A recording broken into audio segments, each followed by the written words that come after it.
Oman উপকূলে মার্কিন Apache helicopter ভূপাতিত করার জবাবে এবার ইরানের ওপর সরাসরি পাল্টা হামলা শুরু করল মার্কিন সশস্ত্র বাহিনী। যুক্তরাষ্ট্রের সেন্ট্রাল কমান্ড বা সেন্টকম নিশ্চিত করেছে যে মঙ্গলবার বিকেল থেকে ইরানের সামরিক লক্ষ্যবস্তুগুলোতে এই আত্মরক্ষামূলক হামলা চালানো হচ্ছে।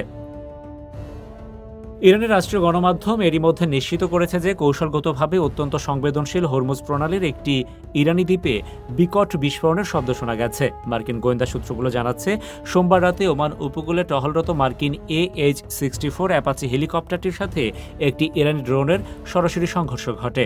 যদিও এটি ইচ্ছাকৃত হামলা নাকি দুর্ঘটনা তা নিয়ে তদন্ত চলছে। তবে প্রেসিডেন্ট ট্রাম্প সামাজিক যোগাযোগ মাধ্যমে সরাসরি অভিযোগ করেন যে ইরানিরাই অত্যন্ত নিখুঁতভাবে তাদের অত্যাধুনিক হেলিকপ্টারটি ভূপাতিত করেছে। তিনি সাফ জানিয়ে দেন, আমেরিকার উপর এমন আঘাতের পর কোনোভাবেই চুপ থাকা সম্ভব নয়। মার্কিন হামলার ঠিক আগ মুহূর্তে ইরানের পররাষ্ট্রমন্ত্রী সাইয়েদ আব্বাস আগারচি এক বার্তায় ওয়াশিংটনকে সতর্ক করে বলেছিলেন, হরমুজ প্রণালী মার্কিন উপকূল থেকে হাজার হাজার মাইল দূরে অবস্থিত। তাদের ভূখণ্ডের কাছাকাছি থাকা যে কোনো বিদেশি সামরিক বাহিনী মানুষের ভুল, সাধারণ দুর্ঘটনা বা দুই পক্ষের ঘোলাগুলির মধ্যে পড়ে সবসময় চরম ঝুঁকিতে থাকবে।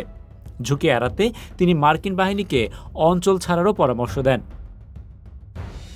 এদিকে সাগরে বিধ্বস্ত হেলিকপ্টারের 2 মার্কিন ক্রু মেম্বারকে উদ্ধারের রোমাঞ্চকর তথ্য সামনে এনেছে পেন্টাগন।